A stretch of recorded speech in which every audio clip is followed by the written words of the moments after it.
এই মন্ত্রী ওনার মানে আপনার মানে আশা আছে বই কিনে স্যার তিনি মোটামুটি লক্ষ বিশ্বাস অতিক্রম তিনি হলো অপরকে করবে না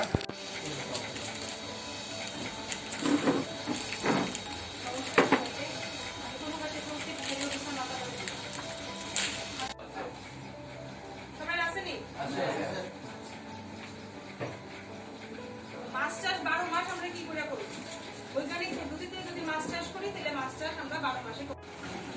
দিয়া তারপরে আমরা পোনা ফলাবো। দেখলি সবাই? চুন আর গোবর এটা তো একদম বেসিক। গোবর দেয় আমি শুনলাম। হ্যাঁ? গোবর দেয় মানে না টাকা নাই দেন। গোবর দেয় গোবর। প্রতি মাসে 20 বার মানে 40 টুকরি 60 টুকরি এরকম। আচ্ছা 40 টুকরি 60 টুকরি। শুধু গোবর দেন তাহলে চুন টুন কেউ দেন না নাকি? শুধু গোবর দেয় আর গোবর যখন বাড়িতে আসে গরম